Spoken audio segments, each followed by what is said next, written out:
You are listening to the USDN on the DFPN.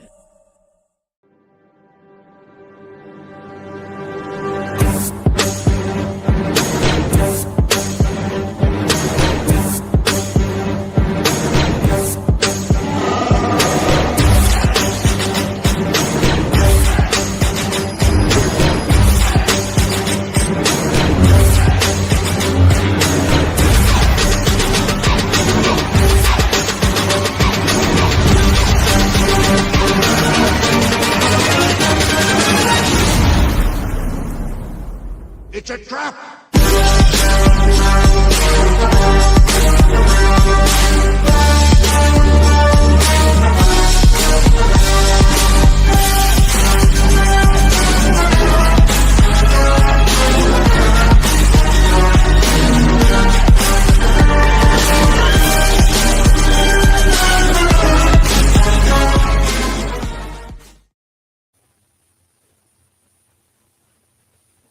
What is up, everybody? It's the chairman of the United States Department of Nerds, where we are for the people, by the people, and of the people. Some legends are written in history, others are forged in myth, and sometimes the truth lives somewhere in between. Tonight, we step into 16th century Japan, a world of warlords, honor, and betrayal, and a warrior whose story still echoes through time. An African samurai, a man who rose from slavery to stand beside one of the most powerful figures in Japanese history. But this isn't just history, it's transformation, it's mythology, it's destiny rewritten in steel and sacrifice, and something far darker waiting beyond the battlefield. Our guest tonight is Braxton Cosby, right? Yeah. Number one Amazon best-selling author, award-winning storyteller, and the creator behind the ambitious Yasuke Duology, a sweeping saga blending historical truth, fantasy, horror, and redemption. The Council of Nerds is now in session. Braxton, welcome to USDN, my friend. Thank you so much for having me on. I appreciate it, man. Oh, absolutely. I know we've been waiting a hot minute for this one. I feel like you've been on the schedule for like a month now, and to finally have you here and having read your work and to welcome you here is truly an honor. But for everybody who is just now meeting you, who is Braxton Cosby and how did you become a writer? All right, so I'm Braxton Cosby. I'm the CEO of Cosby Media Productions. We're a small press publisher down here in Atlanta, Georgia. We publish over 30 authors with 60 different titles in ebooks, audiobooks, and paperbacks, myself included. We have our own comic imprint called Star Child Comics, and we've published over 18 titles now, a mix of graphic novels and comics.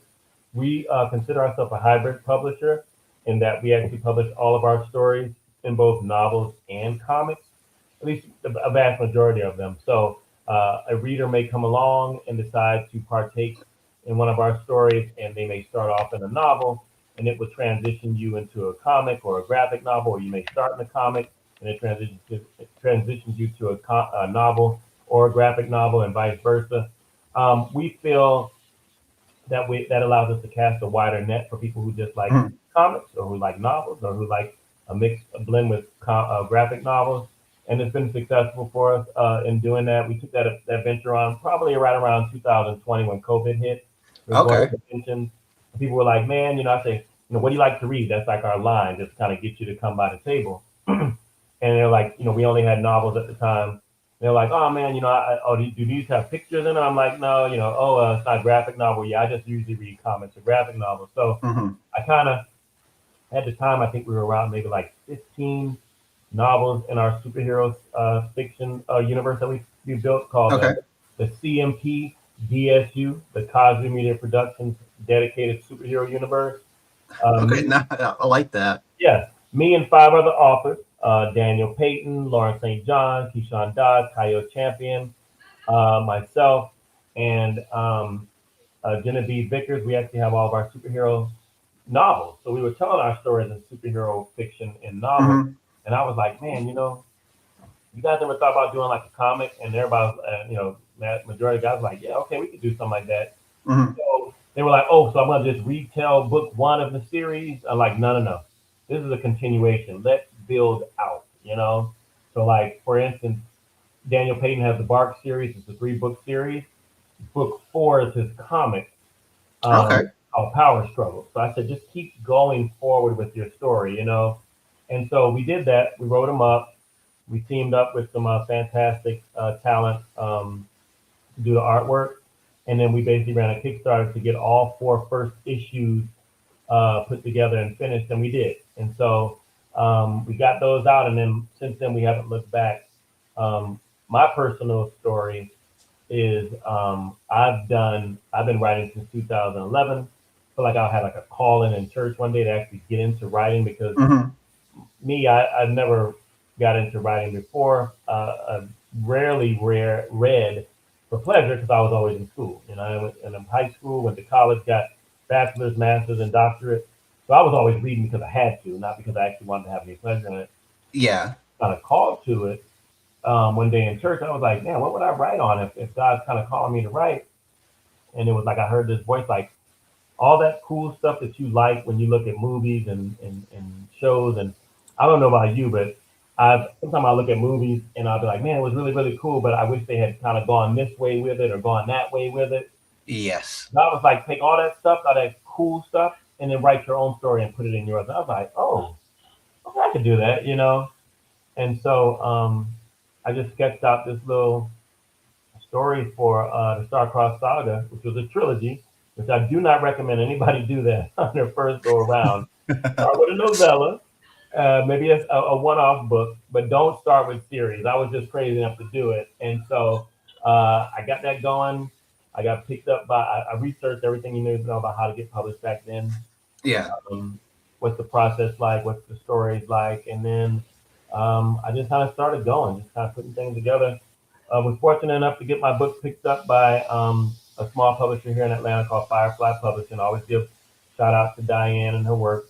And ended up winning an award like off the bat with like Reader's Favorite, sci-fi Yeah. romance book of the year. And I was like, oh man, I'm very grateful, And so a year later, she decided to get out of the business and they gave me the rights back and I shopped them around, got a literary agent, got picked up by another publisher. Things weren't just going in the right direction that I thought with book 2 coming out. So I basically got out of the contract, got the books back. And I said, you know what? For what I feel a publisher can do for me, I feel like at this point, I think I can just do it on my own. And so I started up Cosby Media Productions, just started meeting some fantastic authors who had some wonderful ideas for stories and started just partnering with them. And that's what we've always done as a publisher. We feel like we partner with authors to help get their story out. We had a partnership with a larger publisher a while ago. And so we always had to turn the files over to them to get them ready to publish. And so they gave us like the template of what, the formatting was and the Okay. space and everything. So we had a blueprint. So I was like, oh man, so when we stopped working with them, I felt like we gave all of our authors the opportunity to have what I call the industry standard. So we wanted to give people fantastic book covers. We wanted to give them good formatting. We wanted to get them editing. And so we're partnering with people to get their dreams out into the world. And so we feel good about that. And in return, they've given us some fantastic stories that we can brag upon that have become Amazon bestsellers, that have become, award-winning titles. And it's just kind of poured into us as we poured into them. So it comes out fantastic. And we're just so happy we have so many series that people can get into, whether you like fantasy, science fiction, young adult, even if you like poetry, or if you like inspirational fiction or biographies. We have a whole bunch of stuff. Okay. If you're a real hardcore reader, you can come over to Cosby Productions and find something that we think you'll like. And our mantra for our comic book publishing is come play in our world, because all of our stuff is like interconnected. Like you'll see characters move from one comic to the next in their stories, and there's a lot of crossover. So once you get started, you'll be able to like branch out and see the ripple effect of all this great storytelling in other books. So, we want our own little community of storytelling that people don't have to go anywhere else. They can just kind of stay right here and play with us for a while. No, that's really cool. So you've written 20 novels and comics, and you said it grabbed you while you were at church. So at what point do you think your path towards comics and that like kind of genre fiction like come from, or did that just kind of, it was just an evolution of how everything was going for you? For me, I've always been a huge fan of fiction. If I was going to read, I read fiction. And so I would do like, even when I remember back, the earliest book that I remember that I really enjoyed that was fiction back in like elementary school was Fahrenheit 451. Oh, and I don't know if it was just because they were burning books and I didn't want to read them, so that was interesting. But that's what grabbed me, you know. I like that dark, kind of gritty fiction. I was like, oh, this is kind of like my thing, you know. And then so I've always just had this desire, and I always loved science fiction. I always felt like the characters were just, there were always bigger fish to fry rather than ethnicity. People weren't caring if you were black, white, and all that. They weren't caught up in the nonsense that we do on this planet. They are just like, there's something bigger Earth, you know, that's going to just kind of destroy all of us. So there was always unification, and it really didn't matter what color you were, where ethnic background you came from. People were fighting for the same cause. So that spoke to me. So I just got wrapped up in fiction. And so when I finally got the chance to really explore this writing thing, I was like, man, I could actually write characters that I really like, that kind of reflect my way of thinking, that kind of reflect the characters in the world that I live in. And so, you know, they say if you ever want to write something that you're an expert in. And so I feel like, hey, I'm an expert in my own life, my own world. So I'm just basically taking those people who I know, and I'm transposing these characters and story on top of them and making them live and breathe. So it's just really cool. I've dedicated some books to, you know, family members and close friends, like my Broken series, where I'm telling the story, a first-person narrative from a young girl named Kisa, who's in a dystopian land. I dedicated that to my 3 girls because I wanted to put all 3 of their personalities in this one character. I dedicated Yasuke, Dead Man Walking, to my father who passed away last year. So I just kind of find a place to speak from my heart in my stories with these characters. And I've been really, it's a great expression, a form of expression for me. It gets my thoughts out. And I just love story. You know, I became a student of the game. I've read Snyder's book on Save the Cat, because I do write screenplays as well. And I also read Robert Mackey's Story, which if you ever want to get into story, guys, I suggest you read that book if you don't read anything else at all. So being a student, I'm always interested in writing the next best story that I can put together with creative structure. And I'm also, unfortunately, because when you get into this realm and you're really always reading story and writing story, I even see films now and TV shows. I see story, I see scripts as it first comes on, and I'm holding up this like, okay, you're on the clock. You better hit these beats a couple of ways in the beginning, or you're gonna lose my interest, and I'm done. So did you watch the Sandman series on Netflix? I'll be straight on it. We could be honest on this website, right? Oh, 100%. 100%. I was going to. I was like, really, and then all of a sudden I heard this stuff about Neil Gaiman. All stuff aside about Neil Gaiman, you go get the first book of the Sandman. You open up page 1, you turn on episode 1, and just turn the page as it plays. Wow. So it is very beautifully done, despite all of the bad associated with his name. Right. Netflix did amazing at the series because it is the comic book. And what you just said there had reminded me of that. Yeah. And I was just like, it was such a beautiful thing because I'm such a huge fan of the Sandman comic book. Again, this was before anything had ever come out about him. And I do believe he was just acquitted of everything, and all charges were dropped or cleared. However, it's still a stain on his legacy. Right. But that book and the way Netflix told that story, because I do know Neil was a part of the production team or a producer on that set. So it was so beautiful, though. You could just turn the page and watch it, and it just told the same story. Beautiful. Yeah. That's what happens when you get the the creator behind it. You know what I mean? Nothing about Correct. the- And I was going to say, honestly, it wasn't just about that the accusations. It was about, I like to get involved with series that I think is going to be around. And I was like, ooh, Yeah. they were working on season 2 when all that came out. And they were like, oh, yeah, they're probably not going to finish after season 2 because of this. And I'm like, I don't want to start something. They that did I know rush it.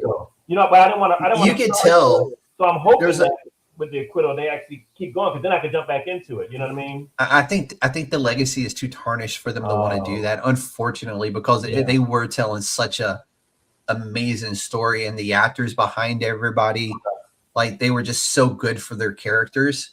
But and that's a little off topic. I do apologize for that. No problem. That what you had just said there just reminded me of just how great that was, just to be able to sit there and do that.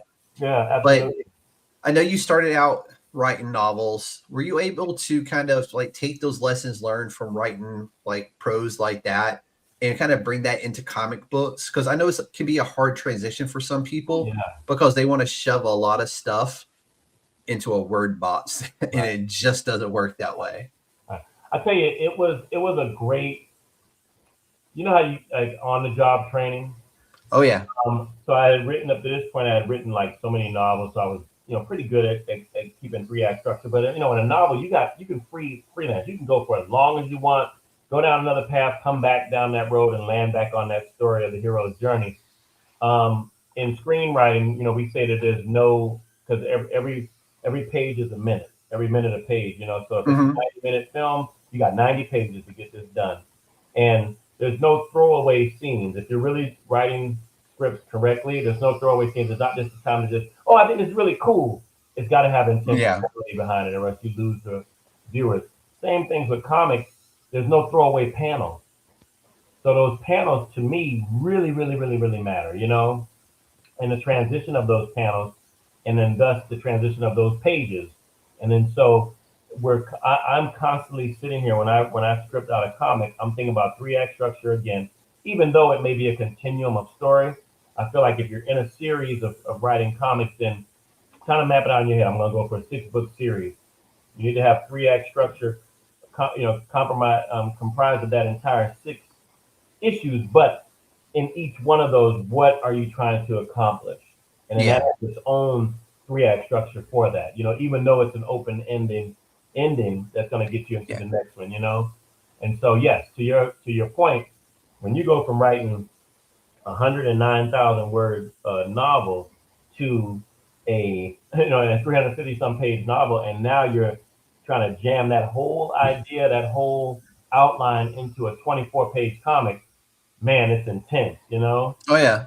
But the challenge, though, I would tell you, is just so amazing to take that on and like say, man, am I going to get this? And I got to figure out how I'm going to transition from this page to the next. Am I going to have like the last panel be somebody reaching for a doorknob, and then the next panel, the next page when they turn over, just this big splash page with all this chaos going on? Or how am I going to continue to keep the reader flipping the pages? That challenge has to be there, and I take on that challenge with still being grounded by the structure of 3-act structure, to make sure that there's a complete story told in every comic strip I write, every comic that I do, so that when a reader reads it, they feel fulfilled, and then they're like, man, now let me see what else I'm going to move on to. Mm-hmm.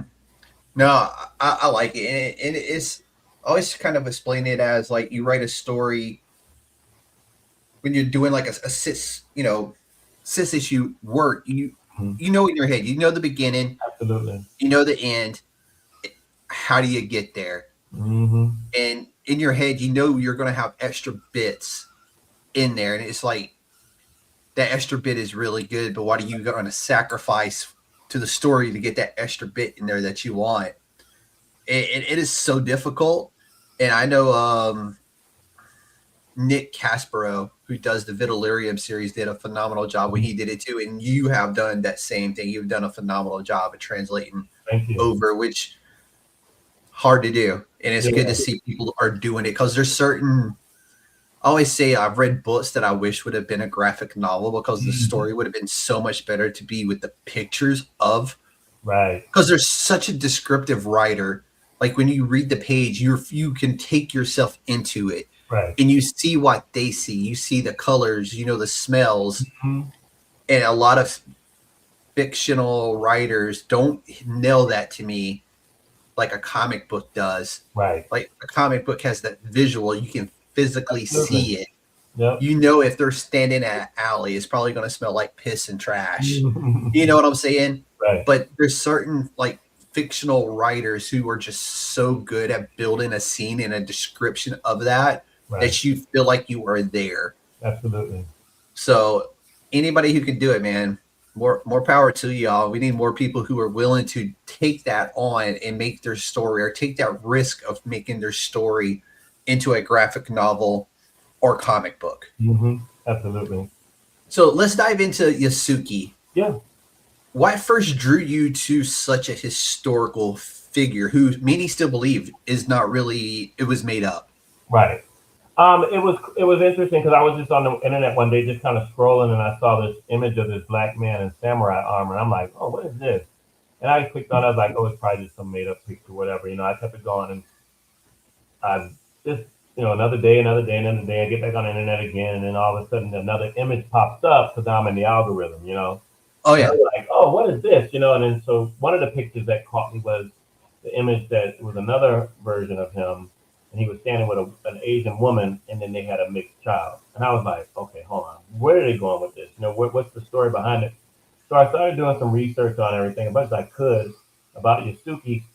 And as much as I found that was historical relevance with him and Lord Nobunaga and the wars and all that stuff, the more questions I had. Well, how did he get from here then? And why would he elevate this slave to the rank of a samurai? And how come there's nobody else who's ever done that before? Mhm. I had all these questions. So I was like, you know, this really has the makings of a fantastic story. Now, mind you, when I was working on this last year with the outline, and I started thinking, like, my mind, I knew it was a duology because the way that the story of Yasuke ends, we don't know his ending. We don't know if he dies. We don't know what happens to him historically. And I said, this would really give me an amazing opportunity to put a graphic novel with this.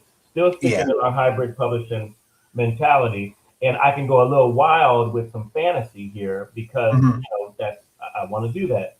And so I had gotten through looking at the story Shogun. I don't know if you watched Oh, Shogun. yeah. Do you remember how Oh, that yeah. was a nice slow burn, Mhm. these peaky moments, and then it comes back down again, and you just felt like you were transformed. You were taken into feudal Japan and the world that was going on, and everything just felt real and authentic and genuine.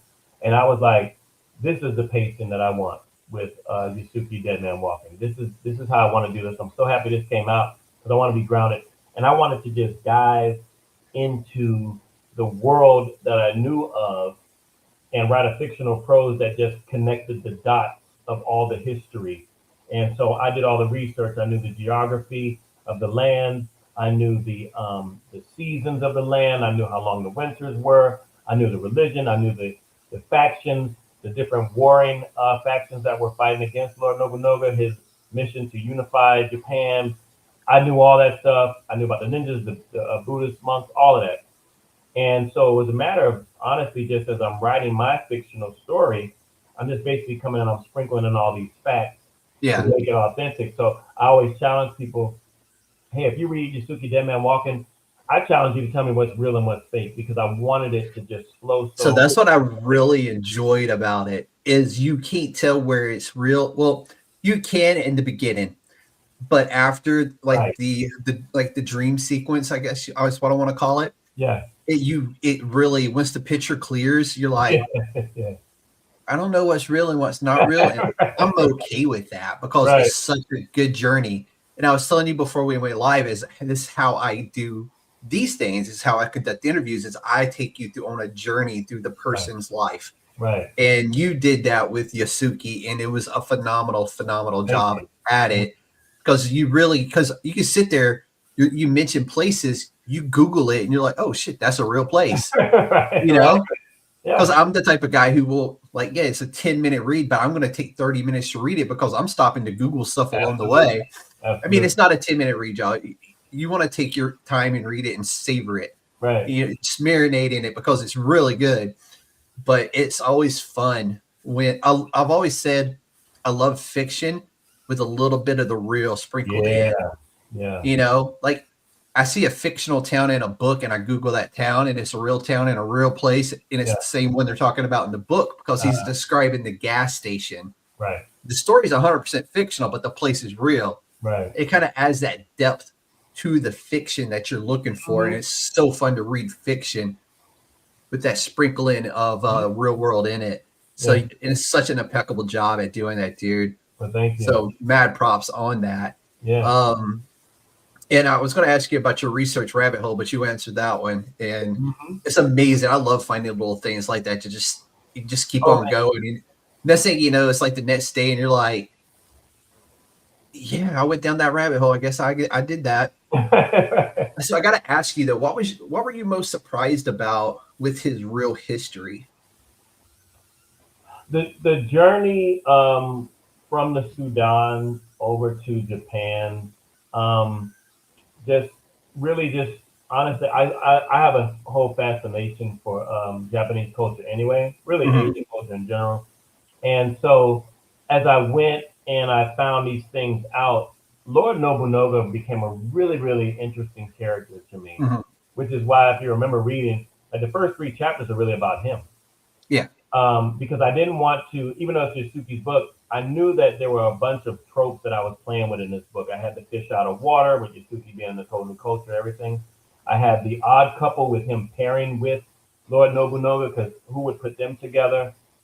I had the father and son dynamic going on, all those things. So there was a lot of family enrichment in here too. And so I didn't want to just talk about Yasuke and then, oh yeah, he meets Lord Nobunaga and then this happens. I wanted people to understand the complexity of Lord Nobunaga, Mhm. how he started out, how he became who he was, and then when they meet, because you're getting the history of Yasuke, I don't have to catch you up.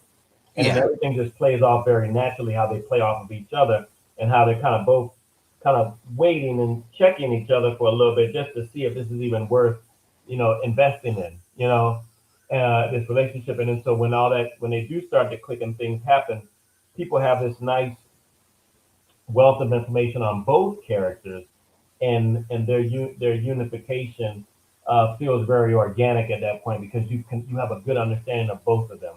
So I wanted to make sure. So I think Lord Nobunaga's research was what really kind of caught me the most because there was a Yeah. lot of that versus Yasuki, where I just had to kind of make the assumption that I go, well, this is how I'm going to tie this in. This is how I'm going to tie this in. So Yeah.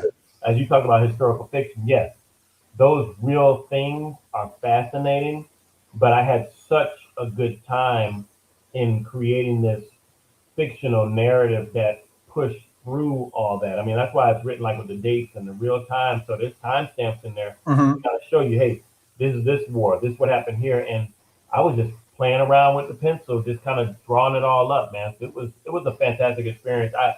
I'm so blessed to be able to do something like that with a book that has been so well received, like from you and Kirkus Review gave it the Get It accolade, and they said it's an epic historical fiction read. Uh, Literary Titan gave it 5 stars, and it's Book of the Month from Black History Month, which is just an honor for me. And also Reader's Favorite gave it 5 stars. So people are enjoying it, and I feel Mhm. like the intentionality and the effort behind it, which was a huge effort to get it all done before the end of the year and have it released in February, it paid off. So I'm grateful. Yeah. No, it's really cool. So, what did you think about him showing up in a video game recently? It was crazy because like again, I'm working on this stuff, and then all of a sudden I hear that he popped up in a video game. And before I had even written it, I knew there were some things out there. There was an anime out Yep. there. There was some biographical novels out there, but nothing really historical fiction. And I said, well, this is cool. They got anime, and I sat down with anime, and I was not happy with it. Because again, I'm a person of story. Where you could have gotten me years ago with just explosions, cool stuff, fighting, and all that. That used to be my jam, but now I'm so story driven. I'm like, no, I need a story. I need a backstory. I need to know about Yeah. these guys. It's not just enough. So for me, I just wasn't satisfied with it. And so when the video game came out, I was like, ooh, that's there. Let me finish what I'm doing first because I don't want to be tainted Yeah. with anything outside of what I was doing, and I definitely don't want to be drawn because I'm creating the story as Yeah. I'm going to some respect. So Now that I'm done with it and everything settles down with this whole press junket that I'm on, I'll get a chance to probably finally play Okay. it. My friend plays it, but he said that he uses the female character in Assassin's Creed, and he loves it. But he hasn't even touched the Yasuke side of it yet. Yeah, and Assassin's Creed is one of those games where I'm cheap. All right, I'll wait for it to go on sale and then I'll download it, or I'll catch it when it's free and then I'll download it. But that's all I'm waiting for. Is like I want to play it, but I also didn't want to drop $75 on it at the same That's time. so ridiculous now with prices of games, man. I'm always on the when is it dropping? Okay, cool, boom, let me get it because I'm not in a rush. Yep. I've got a ton of games to play. Trust me, I don't have a shortage of things to do with a video game, and that I have to go pay $70 now for a brand new game. Because I'm the type of person also, if I do day one, I'm getting that day one drop. I'm not just going to drop the $60. I'm going to do the $120 deluxe with all the fancy stuff. So I just try to avoid it. Yeah, if you're gonna so go like, in, I'll catch it when it goes on sale. Like I want it, but yeah, I'll wait. I can wait a little bit. Yeah. But so I know we started off in the beginning. We talked about it a little bit. You started with prose, moved to graphic novels, and you kind of gave the background on why y'all expanded on that. And was that like I don't want to say a shock to you, or like how did because you're at a convention, I'm guessing when that happened. Like how did that, what went through your mind when you're like, oh, I'd rather read a graphic novel than a book? Like how'd that hit you? Like, well, it wasn't odd to me because again, you always when you're trying to sell books, you need to know your audience. You need to know where you are. You know what I mean? And so obviously, like I can go to like Barnes and Noble and do a book signing, and I can sell like 10 books in 15 minutes. You know what I mean? Because I'm around readers. Yeah. At a convention, I'm there with people who are just like fans. They're fans of genres. They're fanboys of whatever they like. And so if you get some people who like superhero stuff, they might come over and pick up issues of the paper. If they like science fiction, they'll pick up my other stuff. And so it doesn't shock me that they're like, hey, I really don't have time to read. So I usually read like a comic or graphic novel. And there's some people who are just like, they're hardcore readers of novels. I haven't picked up a comic since I was a kid. But when people come by, you have to talk to everybody because you never know who will do what. I've had older women come by and I say, hey, what do you like to read? Oh, I don't read anything like that, honey. But what is it that you have? My grandson may like it. Yep. And you tell them a story and they pick it up, so you have to know your audience and what they like and what they're going to read. So I respected the fact that there are people out there who really just want to read comics and graphic novels. So I was like, hey, if it's no big effort other than having the money to pay the artist to do a great job, let's have fun. And it keeps me energized about being a writer, so I can have different ways. If I'm writing, I'm bouncing back and forth. I'm writing I'll do 5 pages of a script in one evening when I might do a whole chapter in a novel one evening, So it keeps my brain's always jumping. It's like it's never fed, it's never full. It's always fed, And that's the way it should be. You keep yourself fresh like that. And that's what I love about what I do is I get somebody like new every other couple of days. I'm learning about somebody new. I'm reading something new from them. And, I've made, lifelong friends, I hope, from doing this. And it's just always fun to just have something fresh and new and different and have a different personality, a different person, a different view on the show and get all these different perspectives about multiple business. Like you have a media production company, which is really freaking cool. And so it's really cool to get different flavors of different things every week. And it's one of my big things I push too, is like I get all these great people on the podcast who walk different lines, all within the same thing, but different touches of it. And it's so cool to be able to do this. Yeah. So I think the guy, I think the actor Eric Dane, I think he just passed away. And he had this last word thing on Netflix, and I love what he said when he said he told his girls he wants his girls to fall in love, not necessarily with a person, but with something. Yeah. Because when you really fall in love with it, and I know for me, I am in love with story. I just story, man. Story is my thing. Every time I write, I tell people all the time, I said, my next book that I write has to be my next favorite book. You know what I Yeah. mean? And I'll go back through after I write a book, I'll go back to my outline. So I look at my outline, I'm like, oh my God, I forgot to put that in there, man. That was really dope, you know? And so Yeah. Yeah. I was grateful that the entire duology of Yasuke became my next favorite project that I work on because heck, I'm not done with Broken. I'm gonna have to start writing on Broken's next book soon. I'm not done with Still Rain. We're putting out his next issue 2 of his comic that's already completed later on this year. And then next year it's gonna expand back into the Starcross saga with more books. So I'm never fully out of them. And of course, there's always gonna be something else that I'm releasing for the Cape series. So I move back and forth, but my challenge is, Braxton, don't be done until this is the dopest version of what you want to put forward. Yeah. So when I speak out of passion. I speak out of confidence that I'm giving somebody something that I think they're going to fall in love with too. And I know they're going to walk away. I'm like, oh, you're going to love that. I just tell them when they say, oh, you wait till you get into that. If you're into this, you're going to love this. I'm not even worried about it, you know? So I feel good about it. So how did you manage to balance the historical authenticity of Yasuke with kind of like that mythic fantasy that this book gives you? Because it's a tough line. It could either flow either way, but you managed to balance both of those within each other. Yeah, it was. It just happened naturally, man. I tell you. I mean, like I said, I came up with my own like a solo outline of how I wanted to take this hero story. What's his theme? What's his desire? What's the inciting incident that takes him on the journey? What is the decision that he determines to go on the journey? And then I move. And then so the key to what I did was I wanted to make feudal Japan in that time another character.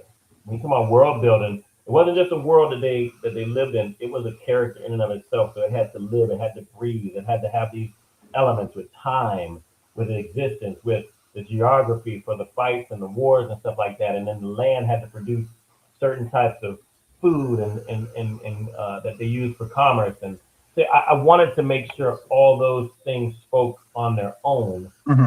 And so as this world around him is just growing, it's actually has its own personality and its own life. And so it was an easy balance then because I was just literally just sprinkling stuff in and talking about where we were sending this character to go do something while another one watched over this.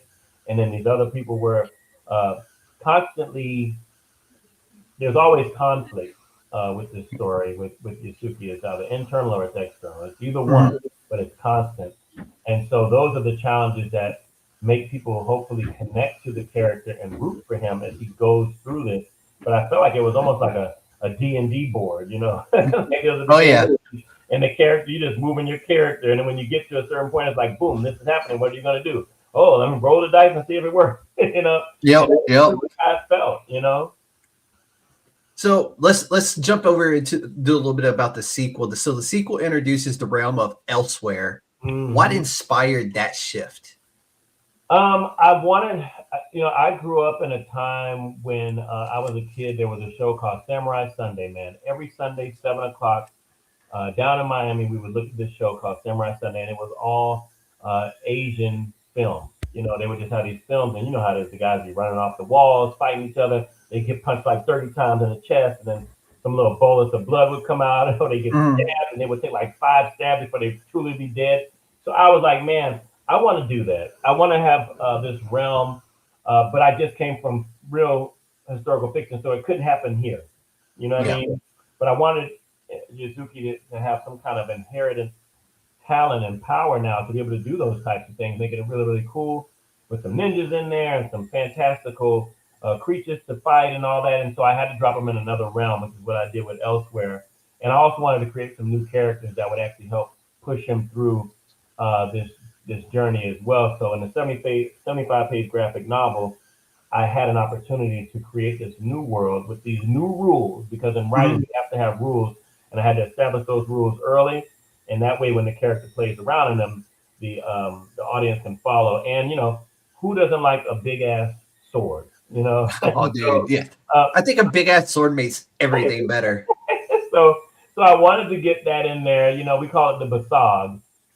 It's a big ass sword and gun. So it's a gun sword. That was actually one of my next questions. So I'm so glad you went there. Yes, I did. And so that was what Yasuke had to wield. And so, you know, shout out to Samurai Sunday. Shout out to Final Fantasy VII with the big swords. Shout out to Black Manga with Afro Samurai. So I wanted to do yes. the things that I love and bring them into story, and that's what I did. Dude, that was the most perfect segue. But I got to jump back up a question and talk about characters like Tengu and Nira. Uh-huh. Like, what do these characters represent in this? Yeah, Omocha is kind of like the guide, little devil character. He's like a guide, and has the kind of he's basically the side exposition of kind of telling Yasuke and answering the questions that Yasuke has. And then Yanira is somebody who he meets, and then they connect in a certain way to kind of, again, I'm going to go along with you. Not sure where this is going, but hey, I have no other options. And then, of course, down the road, there's some other characters that are mentioned as well. And so, like I said, when you're writing a script, you have your lead and you have the support characters. So you introduce them as early as possible, and then you play around with them as they move and as everybody is being a part of resisting the conflict. How do they respond? But you have to kind of come up with their characterization really quick so people can have an expectation of how they'll respond. And then when they respond differently, you got to start scratching your head. So that's what I did by introducing those characters in there. Yeah, he did film very much like a guide through like a D&D game board or something like that, Right, and it was just so cool. Yeah, like the simplicity of the character was really cool too, and it was just like, how fun is it to have a little devil take you on a little adventure through Elseworld, or elsewhere? Yep. Like, just so cool. So this darker fantasy layer changes Yasuke's emotional journey. Mm-hmm. Like, how was that? Like, were you trying to reshape him as a character, or were you just trying to build more layers into the amazing character that he already is? You said it exactly right. It was about making him more layered, obviously, because there's a huge thing that happens to him in this story itself. He's got a couple of big events that happen to him, obviously, in the historical fiction, but in here there's another thing that takes place. And I think that the more these things happen to him, these events, the more Yasuke grows. He keeps reshaping. He keeps turning to something or somebody that is necessary to get him to the next level. And so all those layers, I think, just continue to build on him. And he's receptive. Yeah. Receiving it. That's the difference. A lot of people aren't. They don't want to, I don't want any change. I don't want anything different. I want to just be who I am. But it took him a couple of pages to get there, though. Oh, yeah. And that's what was great about it.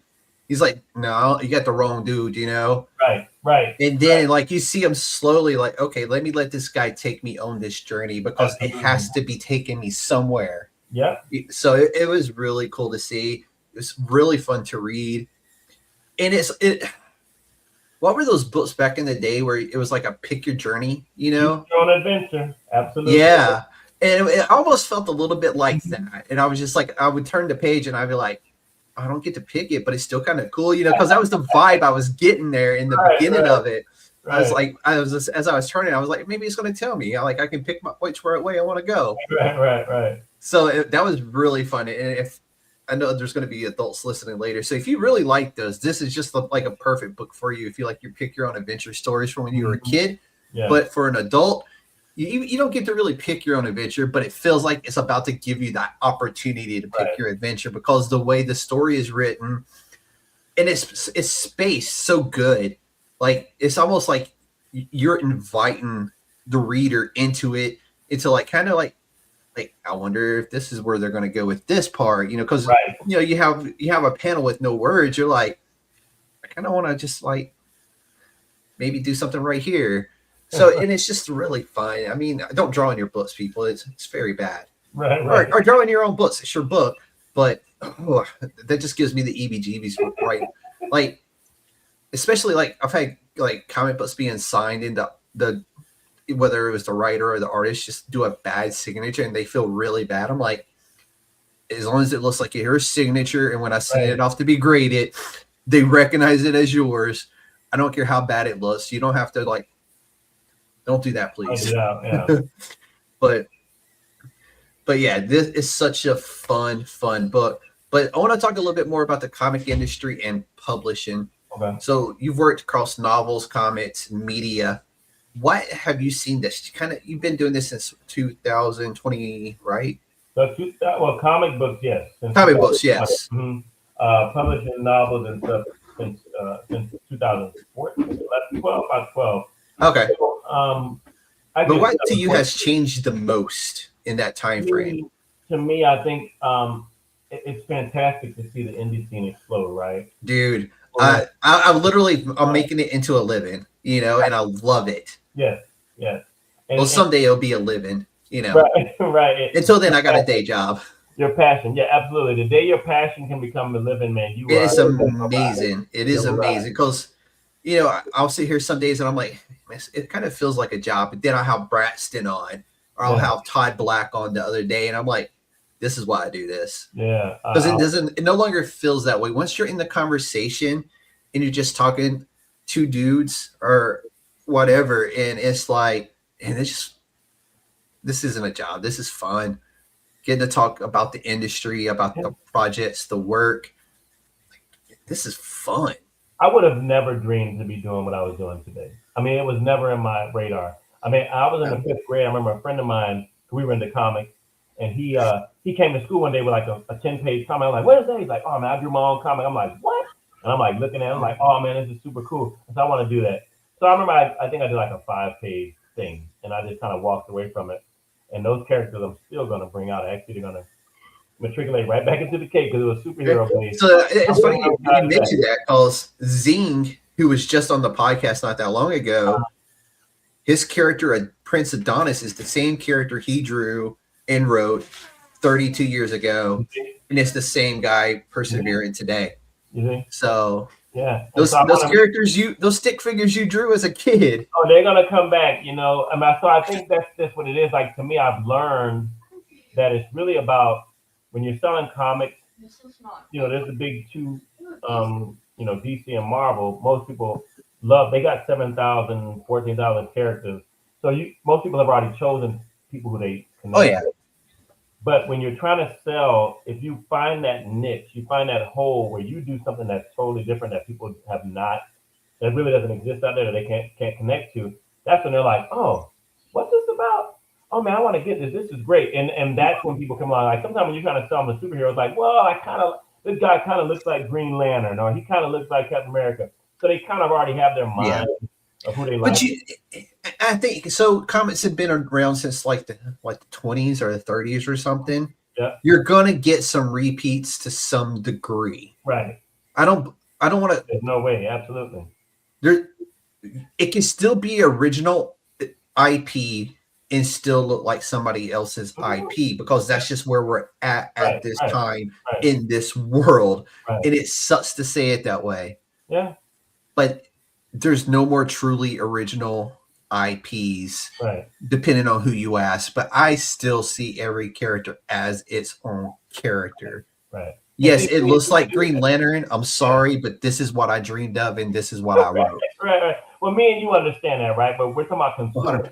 And so consumers are like, that looks like Green Lantern. I'm not interested. And you're like, but the story is so different. You know what I mean? Yeah. So we get it, and so I think the story is the make or break, right? You understand, it's the story, but you got to give me an opportunity to do an elevator speech so you can know I have a different story. So sometimes people just look and they just walk by. I'm like, well, there's nothing I can do about that, So that's another that goes back to one of those big lessons learned. Be able to sell yourself in 30 seconds or less.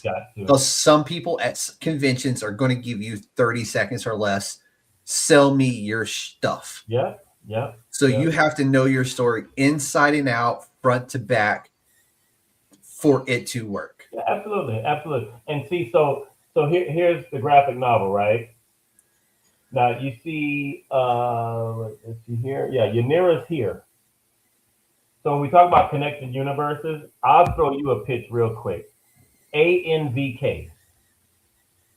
What's ANVK? There you go. Thank you.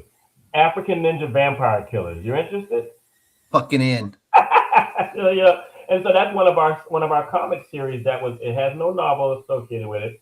Author Kaio Champion, who's done Our Majesties of No, Cain. for real. I want in. Send them my way. Oh yeah. He basically came up with AMVK, African Ninja Vampire Killers, and so issue 1 came out, and that was like people walk by the table and you say, "Hey, you ever heard of AMVK?" They're like, "No," and you tell them that, and they go, "What is that about?" And they come back, you know. And so when we talk about this continuum of characters, Yanira in here is going to be in issue 2 of AMVK, and you say, "How?" Okay. Well, you just got to read the graphic novel to find out how we get there, you know. But I'm going to be co-writing that with Kaio Champion. So, man, it's just going to be some dynamic storytelling going on. I want in on that one. For Bottom sure. floor. Hit me up. All right. So that's what I've seen. I've seen indie explode. I've seen some indie that needs a lot of work too. You know what I mean? I see both sides on a weekly basis. And that hurts sometimes because you see it and it's like, I don't want everybody to think still I'm promote like, them though. You know what I'm saying? I will still promote them because I feel like every indie comic deserves that chance to be in the spotlight, for them to sell you to their story. Yeah. Is the art where it should be? Not yet, but 5 years from now, that art's going to be on point, right? Right. Absolutely. That story is missing a few elements. Give it 2 to 3 years, that story's going to be on point. Yeah. And they're going to circle back and retell those older stories because they've grown. So I believe every indie comic deserves a spotlight. Mm-hmm. And I try to give every indie comic that spotlight. Good. Within reason, because I ain't but one person. Right. But that's been my belief, and that will be my belief always is you may be writing something and it may not be to that person's standard, but somebody out there is going to see that and go, I freaking love that. That is so cool that this person not only is putting this out there for people, but they're brave enough to put themselves out there, to be vulnerable, to put themselves out there that way. Why would I not give that person a chance or that story a chance? For sure. And that's what I love about indie comics. There's something out there for everybody at every level of the game. For sure. Absolutely. 100%. Which is how we do it here. What advantages do you think indie creators have right now? Because there's a lot. And we see it every day. This industry is flourishing from an indie perspective. It's the freedom. You know, you don't have any restraints. And I can say that from being published to going into doing it by myself, you know, I want to do this kind of cover. No, I don't think you should do that. Well, I was thinking about this character. No, probably not. You probably need to write this kind of character. I mean, you basically can go and do anything you want. They can represent anything about you. I tell people all the time, the character I would create, like my whole Mount Rushmore of characters and stories that I have placed a part of myself in all those characters for reasons, you know? And so it becomes expression to me. I used to do some acting and stuff like that before. And so I think all of it is art. If you're an actor, you see a character on a script, you embody that character, you're creating art. You know, same way you write these stories, you're creating art in what you write. If you're writing comic script and you're working with an illustrator, you're creating, visual artwork medium to tell a story. So I'm all about just people expressing themselves no matter how they want to, you know. And I think it's dope when I see, I owe you an apology. I forgot to update my scroll wheel at the bottom, so it's been rolling the scroll this entire time. Oh, I do apologize. That's fine. And I think I do talks with kids all the time at schools and things like that with author visits, and I tell them, I say, who here writes anything? Nobody said it. I said, well, who writes rap? Some people write rap, some people write poetry. I said, you are an artist, and you are just expressing what's in here. And you're putting it on a paper or a pen, or you're typing it, or however you're doing it. You're singing it, you're using your voice, whatever you're doing, you're just expressing yourself. And as a human being, there's nothing better than being able to express what is in that small little voice inside your head. Yeah. And if people like it, it's even, you just feel so grateful that they actually dig what you're thinking about. No, 100%. And so I went today was New Comic Book Day. Went to New Comic Book Day, went to And I have a bots. Obviously, comic books is kind of like what I do. I don't just do them. I read them and I collect them. And as I'm going through my stuff today, because he'll put some extra stuff in there, like, hey, this just come out or this or that. Okay. And I'm just like, I'll kind of weed out the ones I don't want. And I'm like, oh, I'll give that one a try. And I was like, he's always giving me like crap about it, but I don't read it. Like, there's a couple of Marvel characters I'm really interested in, but they're very obscure. So whenever they do get a new release, I pick them up because it's such an obscure character. They might get a 6-issue run, or they may get a 10-issue run, and then they disappear again for 5 to 10 years. And I'm okay with that because I know that 5 to 10 issue run is going to be amazing. Right. And it's the same thing with DC. And there's just not a whole lot I'm really into it. So for Vertigo's back out now, and now they're producing those darker, grittier comics that I really enjoy reading, which is why I love indie comics so much. It can be darker, it can be grittier, it can be bloodier, it can be whatever, and they're not restricted or held back by some guy in an office going, hey, we can't sell that. You can on the indies. Right. Exactly. So indie accessibility now to indie comics is at the best it's ever been, and only getting better on the daily. So it's really cool to see where they are going. But what mistakes do you think some of the newer creators are making currently? And there could be a laundry list of those, but what do you think has been the biggest one that you have seen? I mean, as a media company, I'm sure you've seen some. Yeah, I think just being sloppy. You got to realize that you're representing not just yourself, but you're actually representing the family and the community of indie publishing. So if one of us looks bad, a lot of us look bad. So people go, "Oh yeah, that's that indie stuff." They might not even take it seriously. Yeah. Just be clean with it. I've seen people who like publish comics and they'll go to a printer who printed their comic and like some of the stuff is not cut all the way to the edge of the page, or even some of their stuff is cut off, so they didn't really pay attention when they had the dialogue and things written, so it got cut off, and they go, oh yeah, I didn't have a chance to do this and that, and you're selling it. Be patient. Yeah, no. Be patient. Make sure that when it's done, it is worthy to be read and to be scrutinized. Because I don't have. It is going to get scrutinized. I don't have a problem with any criticism as long as it's justifiable. Like, you didn't like my story. Well, tell me why you didn't like it. Did you even read the story? Oh, so you looked at the cover and then looked at this and then just said, this ain't my thing and I don't like it. I hate it. Come on. Right. I've started many a comic book series where issue 1 was hot trash. Issue 2 was one of the best things I ever read. Very cool. So don't just, as they say, don't judge the book by the cover. Yeah. Because number 2 might be fire. Yeah, absolutely. So how do you actually have a whole team of collaborators, which is really cool. So how important has those collaborations been with your company and your artists and your writers, and all just kind of like, hey, let me get that character over there for this one issue to do something cool with, and like, how is that there in-house for you? Yeah, we put this, like I said, it just kind of all happened. It was great. All these characters kind of came and they all made sense. And we had a lot of authors who had already created these characters before, like Keyshawn Dodge had already done 2 issues of Menzuo when he came to us to publish them. And he said, I want to republish them myself. So he had his own breathing world. He knew about it. I learned from him as I was writing and creating my superhero characters. Coyote Champion had already created Majesties of Canaan. And I was like, oh, what's that about? And I started getting, so I kind of fed off of these guys. And then as we just started getting together, when we wrote like Infinity 7 books 1 and 2, which is like our Avengers Assemble, and we had those characters cross over with, Gods Among Men and War of Gods, we were able to kind of read each other's works. Okay, you take this chapter, I'll take this one, and we could ask each other, I was thinking about writing Paladin like this. How would he respond to these situations? Well, I don't know, Bless might be like that, or what about Menzuo or Dim Rose? And so we would kind of pull from one another. So it was great.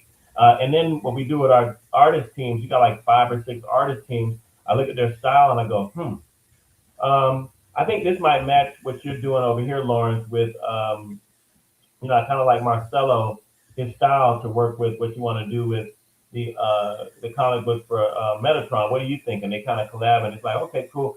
And so we match those styles with the art form or the vision of the story. Okay. And it's just wonderful. It's magic, man. It's like it's like Christmas. You wake up, when they send you the email in the next few pages, you get to look at them. You're like, oh man, this is gonna be great. And when that thing finally comes in the mail, Oh yeah. That's the the feeling I get every time I get a new package from a creator. I'm like a kid in a candy store. That's why I started doing as I was telling you, like from what's in the box. It's one of those where the reaction you were seeing is me genuinely opening up that package at that time. Yes. Do I know what it is? 9 times out of 10, yes. But it's that genuine excitement and feeling of having that new piece of comic book or trade paperback or that new, whatever from this creator in my own hands to where I can actually enjoy it. Right. The smells, the feels, they're just, and I say this all the time, I love the smell of a new comic book. Because in every production company or every printing company has its own unique smell. It's weird. I know. I cannot identify which book came from which one yet, but I will be there someday. But it's one of those where it's just that genuine excitement of what it is that you're passionate about. Yeah. So the passion you see from my What's in the Box series is genuine because I'm really excited. I'm like that 12-year-old kid still to this day, 30 and some change years later, and it's great. It's fun for me to be able to do that and share that excitement with other people as well, Absolutely, for sure. But what role does visual storytelling play compared to prose, especially within that collaborative effort? I don't know if y'all do collaborative of novels that way, or if it's just your comic book side of the house that does things that way. I think the visual, like I said, it's like, when you're writing a prose, you got all these ideas in your head. You try to describe it as best as possible. But you got to remember that somebody's brain works differently than yours. It's mapped differently. They're going to see those words in that environment, and they're going to come up with something totally different. As opposed to when you finally get to the chance to tell the story visually, there's for me, there's a responsibility to really, I like expression. I like character spaces. When I did Broken was such a passion project for me that it was a very painful novel to write. When I got to the graphic novel and the comic, I told the artist, Ron Silva, I said, look, we're going to be close in these characters. I want to see their eyes. I want to see the passion, the fear, the anger, all that expression to come out. So when people read these pages, they know these characters are really passionate about what they're doing. And so for me, I think there's such a responsibility that in your art that you're showing more than you have to tell. Mm-hmm. And that way people can pick up on those cues of kind of just watching. Because that's what we do as people. We walk into a room, we know people's faces, expression. We kind of know, like, you got to read the room. We want you to read the comic and then get to the dialogue in the story. And that's such a hard thing to translate, right? Is expressions on characters' faces in a novel, or not a novel, but a comic book or a graphic novel. Mm-hmm. And when it's done right, it's such a perfect thing to see. When you can read a person's face and just tell, oh, that person's pissed off, and you're looking at their eyes and see what direction it's looking in. Right. Somebody is about to take themselves one. Right, for sure. So, and the eyes are the pathway to the soul, and that can be said about same characters in comic books. When done right, it's a beautiful thing to see. Yep. So, but let's see what's next. So, over 20 books, multiple awards. What is keeping you motivated and pressing forward? I mean, you have the passion, dude. There is no doubt about that, and I guarantee that's what it is. Yeah, that's what it is. We all grew up with toys, right? We're nerds, we're geeks, whatever name you want to label on. So I just always, I was so excited. I wanted to play video games. Video games. They're like toys without the strings. Oh yeah. You know? And so you make your character, you create them, and you get in this world, and you play around with it, and you try to accomplish some goal. And that's what I do with this character now. I just write them, you know. So and then I try to say, okay, well, what's the rules to writing these stories? What are the rules that if I do this, that it's going to be successful? So using 3-act structure as my bread and butter to continue to keep me grounded and to keep me within the realm of storytelling that I feel is going to make a success. Yeah. And coming out with something fresh every time is really what drives me, you know. And so that's how that's how I stay fresh in the industry. And I just feel like there's no book or story that I'm not willing to try to tell. So Yeah. it'll be my Mount Rushmore guys now. I'm sure there'll be another story that'll pop up in my head one day and make me go, oh man, I gotta check out that one too, man. I want to see what we do with that one. You know? Mhm. So what's next? What future plans does Braxton have for us?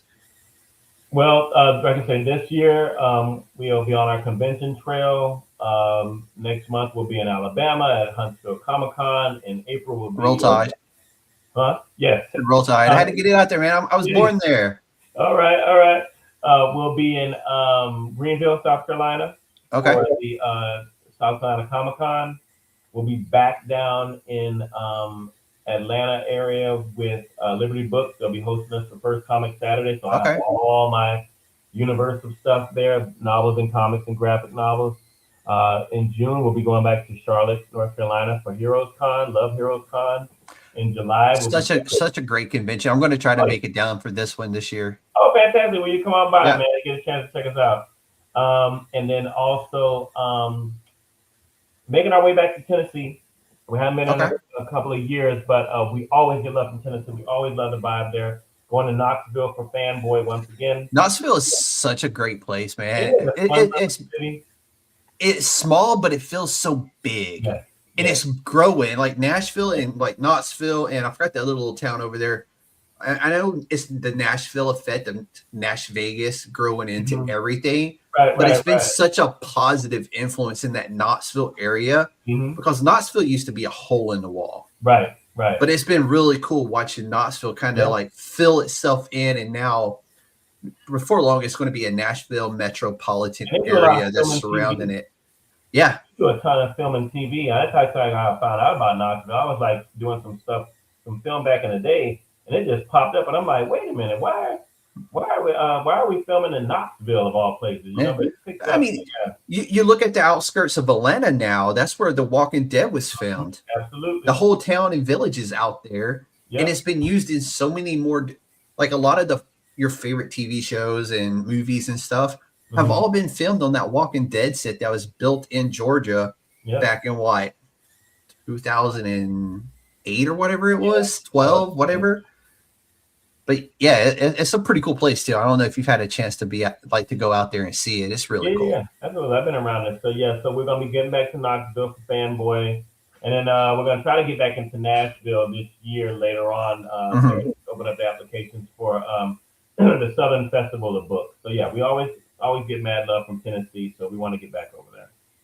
That's really cool, man. And it's con season. I'm always happy to hear when my guests are getting out to cons and really getting their exposure in that way, because I think that's really the best way to grow your fan base. Social media is great, but that one-on-one that you get with the clients or the customers is a whole nother thing. Absolutely.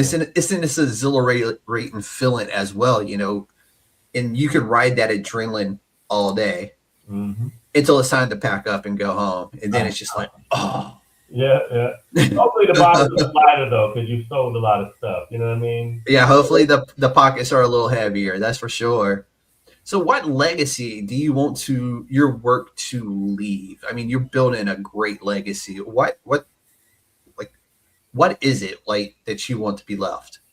If I could just be remembered as a guy who grew up in the ghetto of Liberty City in Miami, who basically worked his tail off to get through school, get his degrees and education, and actually still had enough room to squeeze all of his passion and love of fiction and telling stories into creating his own stuff that actually got packaged and sold. And I had opportunity to go around and tell people about it and inspire other people to do the same. That would be great for me. Best feeling ever, dude. I love to hear that too. And what better, than 10 years from now, somebody to be on a podcast like this and, hey, I seen this one graphic novel from Braxton, and that's what really was my inspiration to do my next step. And it's such a great feeling.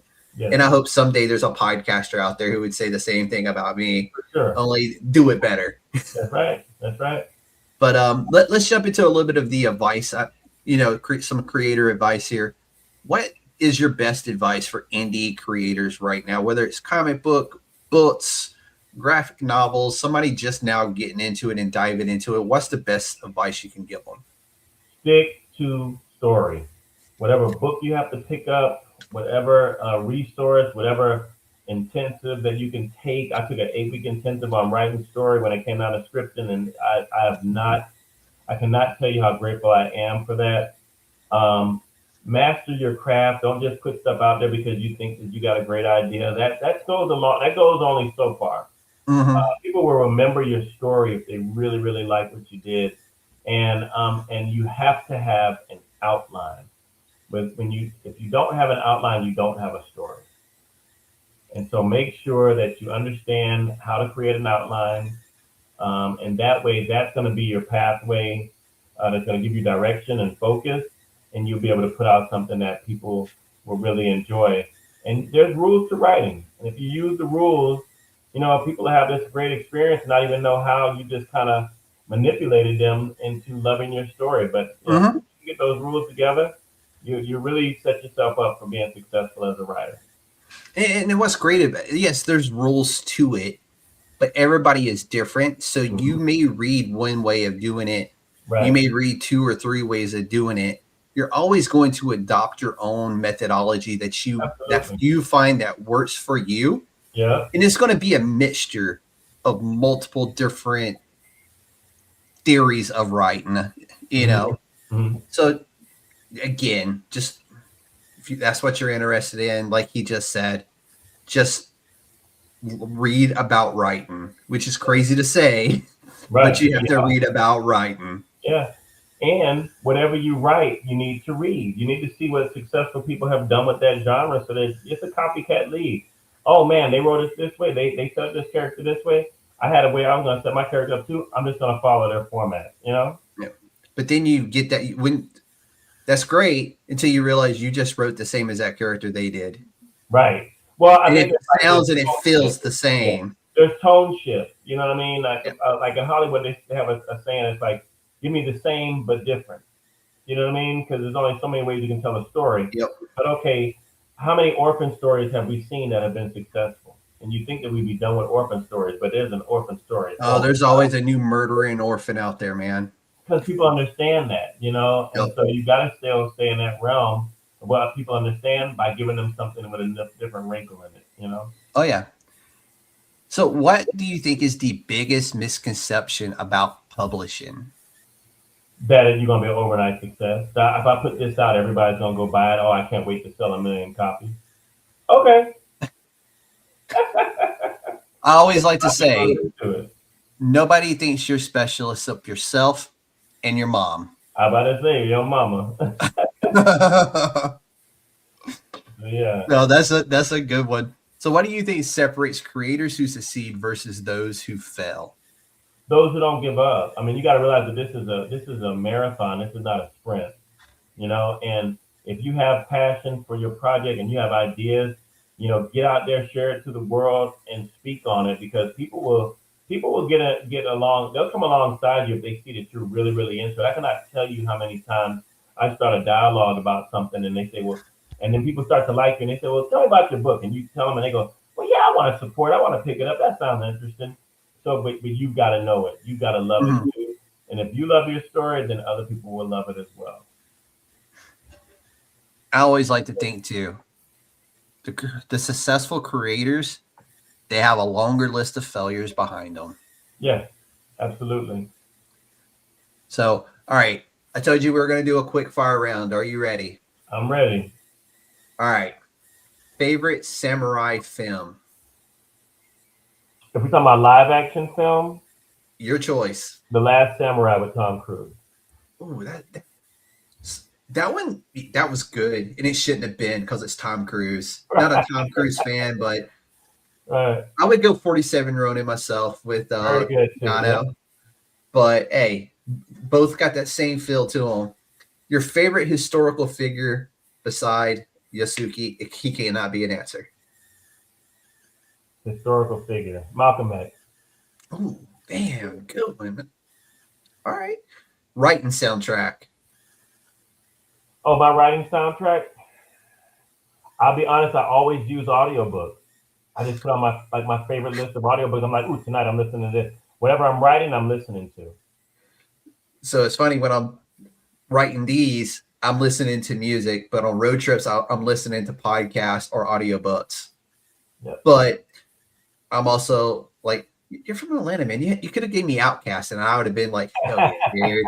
Because that's my people right there. Migos are my people. Okay. I like Outkast. I love Outkast. I grew up on Outkast, but like now, man, if I'm bumping, I got the Migos in there. Okay. No, that was one of the first times I felt like I legit drove to Atlanta just to see Outkast at some music festival. Yeah. In Atlanta. I did not fit in, I'll say it like that. But I was very welcomed, and it was really cool. And I went to the barbecue. Always. You don't have to fit in, but we're gonna always welcome you for sure. It's just, oh man, I love Atlanta. I can't say enough great things about it. So I don't know how much you read indie comics, but indie comics you recommend, and this time you can say Yasuke. I could say Yasuke, but I'll be quite honest with you. The Menzuo saga is fantastic. We have another author named Chris McCauley. He's actually written on the Babylon 5 comic series. Okay. He's actually written on the IDW, right?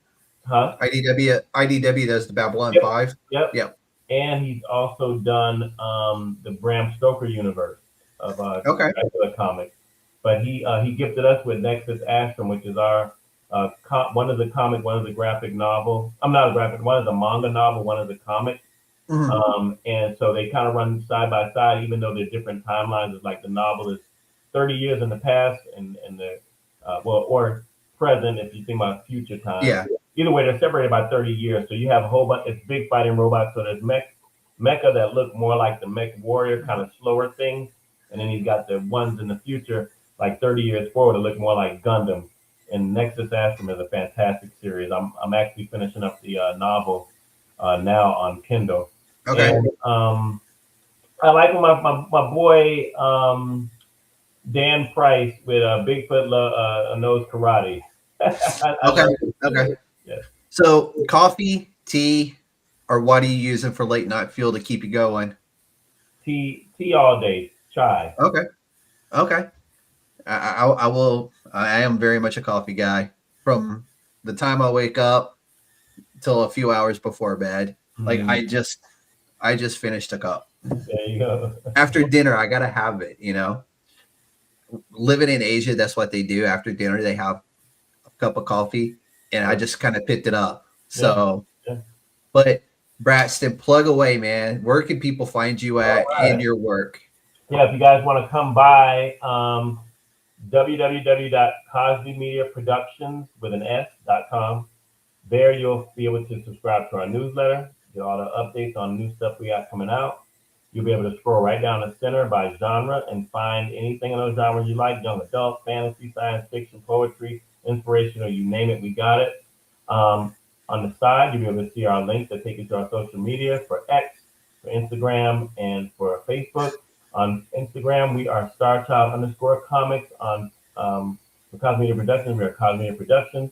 And if you just want to follow me, it's Braxton A. Cosby on Instagram and in Facebook.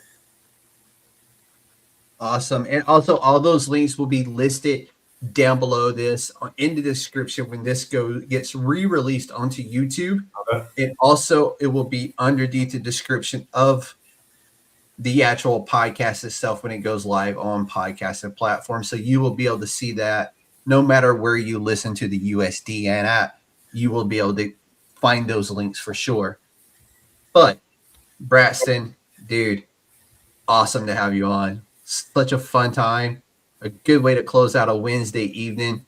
So No, it was my pleasure, man. Thank you so much. I'm honored to be a part of what you guys are building, and it was fantastic. no, I appreciate that. So history remembers warriors, stories remember legends, and sometimes the most powerful journeys are ones that bridge both worlds. Braxton, again, thank you for bringing Yasuke's legacy to new audiences and for reminding us that the strongest heroes aren't defined by where they start, but by what they choose to become. Make sure you check out the Yasuke Duology, support the creators, follow the journey, and keep champion indie storytelling. This has been the USDN podcast where indie comics come to life. The council is now adjourned. Y'all be safe out there.